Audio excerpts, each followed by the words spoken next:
Hello students, welcome back your YouTube channel biology signalling. और आज हम बात करने वाले हैं पॉलिनेशन के बारे में, परागण के बारे में।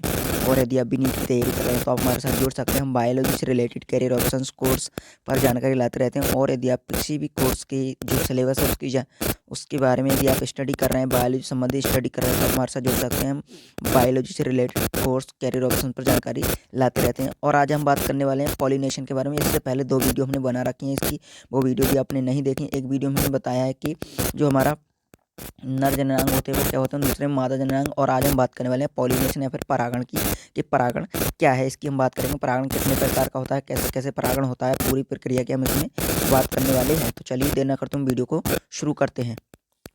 तो देख लेते हैं परागण या फिर पॉलिनेशन। तो इसकी यदि हम बात करें पॉलिनेशन या फिर परागण क्या होता है, तो परागण की यदि बात की जाए या पॉलिनेशन क्या है, तो पॉलिनेशन की अगर परिभाषा की बात करें, पॉलिनेशन की परिभाषा क्या है कि जो मतलब पराग कोश से परागकण का स्टिग्मा पर पहुंचने की जो प्रक्रिया है उसको परागण कहते हैं। स्टिग्मा पर पहुंचने की प्रक्रिया क्या कहलाती है, परागण कहलाती है। अब ये परागण कितने प्रकार का होता है, मुख्यतः 2 प्रकार का होता है, सेल्फ पॉलिनेशन और क्रॉस पॉलिनेशन। सेल्फ पॉलिनेशन की यदि हम बात करें तो सेल्फ पॉलिनेशन 2 प्रकार का होता है, जिसमें एक हमारा आता है ऑटोगैमी या इसको स्वयुग्मन कहते हैं, तो जीटोनोगैमी।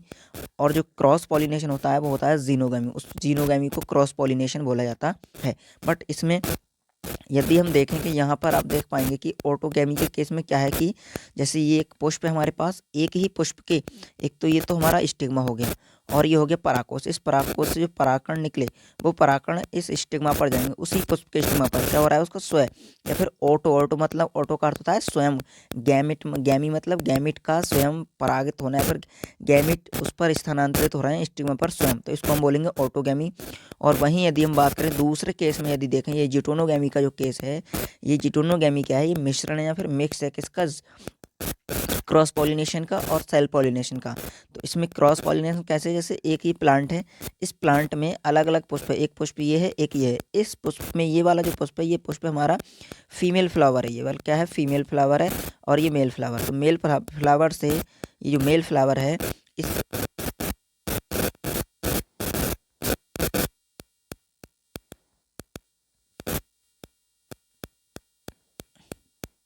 इस मेल फ्लावर से जो परागकण निकलेंगे वो परागकण क्या होंगे, इस दूसरे पुष्प के स्टिग्मा पर पहुंचकर परागित होंगे। इस प्रक्रिया को हम बोलेंगे जिटोनोगैमी, जिसमें पुष्प प्लांट तो एक है लेकिन परागण क्या है, दूसरे पुष्प पर पहुंच रहे हैं परागकण। तो ये क्रियात्मक रूप से, क्रियात्मक मतलब क्रिया तो हो रही है इसमें पर परागण के समान, लेकिन अनुवांशिक रूप से क्या है, ये स्वपरागण है, इसलिए इसको बोलते हैं जिटोनोगैमी। तो जिटोनोगैमी क्या है, क्रियात्मक रूप से परागण और अनुवांशिक रूप से स्वपरागण। और वहीं हम यदि बात करें जीनोगैमी की, तो जीनोगैमी की यदि बात करें तो जीनोगैमी देख लेते हैं। जीनोगैमी क्या है, क्रॉस पॉलिनेशन होता है, इसमें दोनों प्लांट अलग अलग होते हैं, प्लांट 1 प्लांट 2। एक प्लांट ही हमारा मेल होगा एक फीमेल होगा, इससे क्या होगा परागकण निकले और इस पर पहुंच गए। इस प्रक्रिया को हम क्या बोलेंगे, इस परागकण निकल कर इधर पहुंचते हैं, इसको हम बोलेंगे पर परागण। पर परागण क्या होता है, पर मतलब दूसरे पौधे पर, परागकण क्या है दूसरे पौधे पर पहुंच रहे हैं, इसीलिए इसको हम बोलेंगे पर परागण। और ये डिफरेंट प्लांट में होती है, लेकिन प्लांट भी की जो स्पीसीज है वो सेम होनी चाहिए, यानी प्रजाति समान होनी चाहिए, समान प्रजाति की होनी चाहिए, सजातीय होनी चाहिए। तो ये बात हमें ध्यान रखनी है। तो परागण के प्रकार होते हैं ऑटोगैमी, जिटोनोगैमी और जीनोगैमी। ये जो ऑटोगैमी और जिटोनोगैमी है स्वपरागण में आते हैं, जीनोगैमी आती है हमारी परपरागण में। जिटोनोगैमी में क्रियात्मक रूप से परपरागण होता है और आनुवंशिक रूप से स्वपरागण होता है। और परागण की परिभाषा की यदि हम बात करें तो परागण की क्या परिभाषा हो जाएगी कि पराग कोश से निकलकर पराग कणों का स्टिग्मा तक पहुंचना, ये स्टिग्मा है, स्टिग्मा या फिर वर्तिकाग्र स्टिग्मा तक पहुंचने की जो प्रक्रिया है उसको हम बोलते हैं परागण।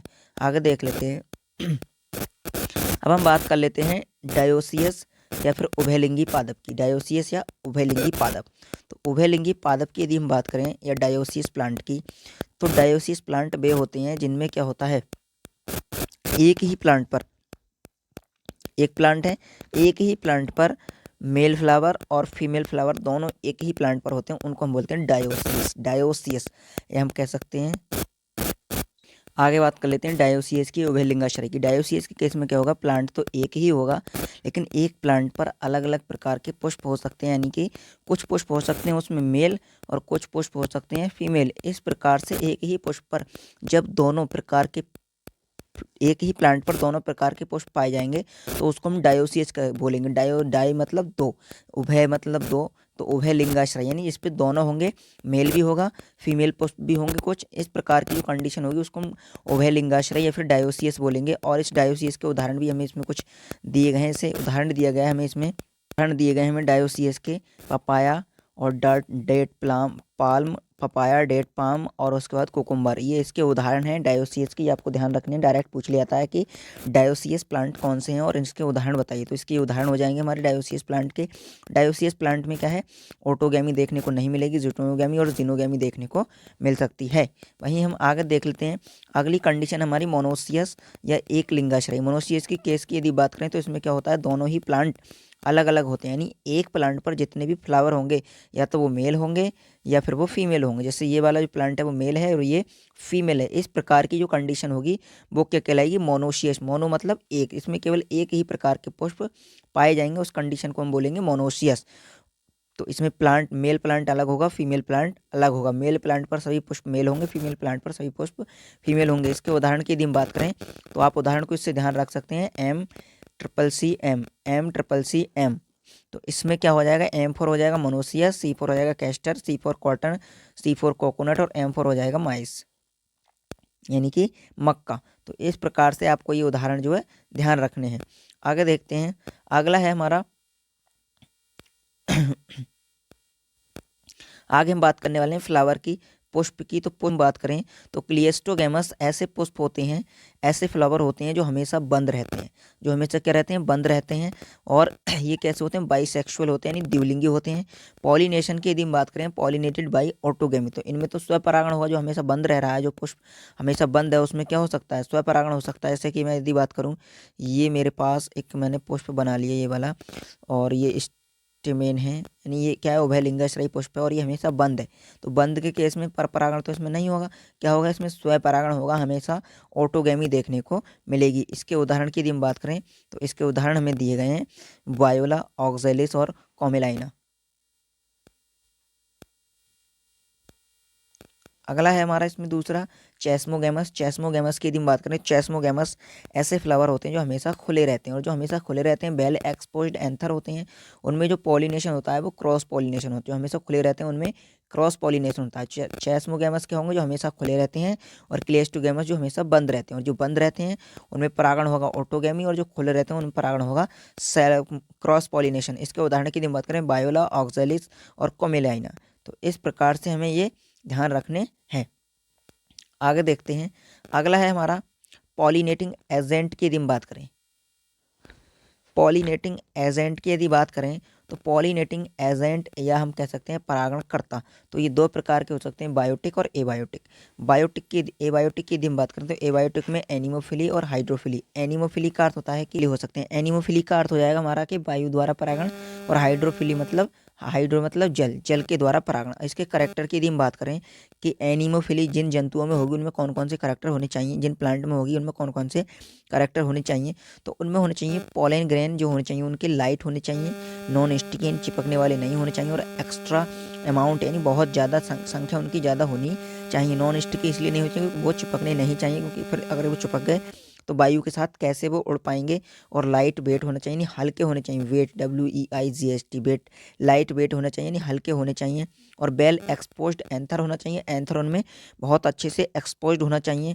और वहीं यदि हम बात करें फेदरी स्टिग्मा, फेदरी स्टिग्मा का अर्थ होता है कि जो स्टिग्मा हो, जैसे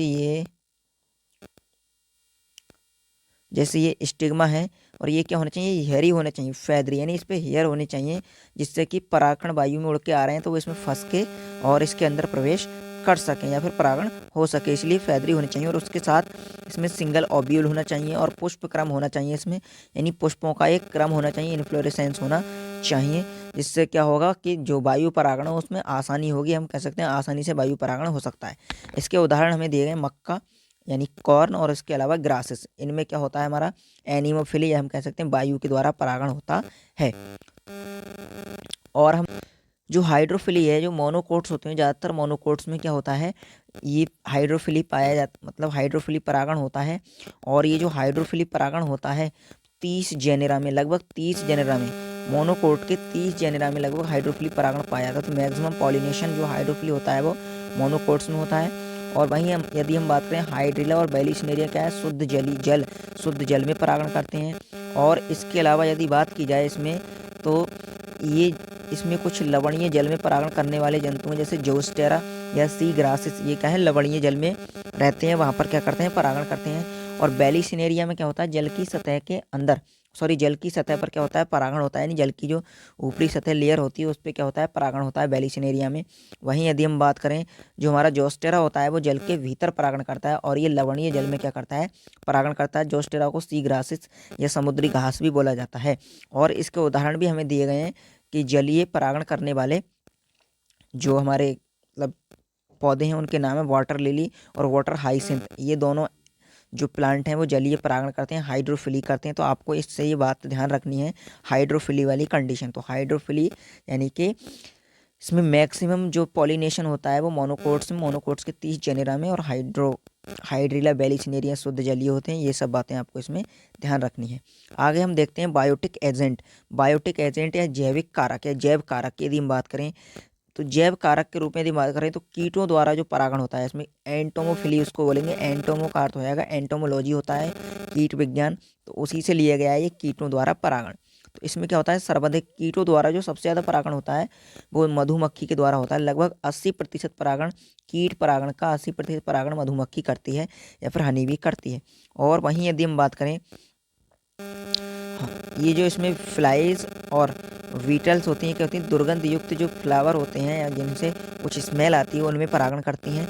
और सबसे लंबा जो पुष्प होता है वो होता है एमोर्फोफेलस एंड युक्का। एग्जाम्पल दिया युक्का प्लांट में प्रोनोवा मॉथ कीट द्वारा परागण होता है। युक्का प्लांट में क्या होता है, प्रोनोवा मॉथ कीट के द्वारा क्या होता है परागण होता है। अब ये इसमें जो प्रोनोवा और युक्का प्लांट है उसका क्या रिलेशनशिप है इसको देख लेते हैं। युक्का प्लांट के ओवरी में प्रोनोवा मॉथ का इंसेक्ट क्या होता है एग देता है। तो जैसे ओवरी की यदि बात करें, ये वाला अंडाशय जो होता है, इस अंडाशय में एग हैं, इसके एग हैं युक्का प्लांट में एग हैं प्रोनोवा मॉथ कीट के, इसके अंडाशय में।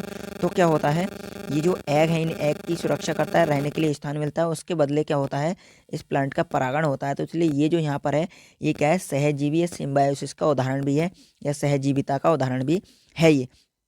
वहीं हम यदि आगे बात करें इसमें, तो आगे देखेंगे कि चमगादड़ द्वारा परागण भी होता है। काइरेप्टस कदम्ब और एडेंसोनिया इन प्लांट्स में क्या होता है चमगादड़ द्वारा परागण होता है, जिसको हम काइरोप्टेरोफिली कहते हैं। वहीं यदि हम पक्षी परागण की बात करें तो पक्षियों द्वारा भी कुछ परागण देखने को मिलता है। तो पक्षी परागण सिनबर्ड और हमिंग बर्ड द्वारा क्या होता है, बिगनोनिया एक प्लांट होता है उसमें परागण होता है पक्षी परागण। तो इस प्रकार से परागण की प्रक्रिया पाई जाती है इनमें। तो ये सब परागण हमें देखने को मिलते हैं। तो आज हमने परागण की बात की, तो ये इसमें इतने प्रकार का परागण होता है पौधों में। हमने देखा था पक्षी परागण, चमगादड़ परागण और जल परागण, वायु परागण। तो ये सब आपको ध्यान रखने हैं इसमें। तो आज की वीडियो में इतना ही। और यदि आपको ये वीडियो अच्छी लगी तो वीडियो को शेयर करना ना भूलें। और यदि आप ये नोट्स PDF फॉर्म में प्राप्त करना चाहते हैं तो आप हमें टेलीग्राम पर सर्च कर सकते हैं बायोलॉजी सिग्नलिंग के नाम से। वहाँ आपको ये जो नोट्स हैं वो मिल जाएंगे PDF फॉर्म में। और में इतना ही, मिलते हैं अगली वीडियो में, तब तक के लिए धन्यवाद। जय हिंद।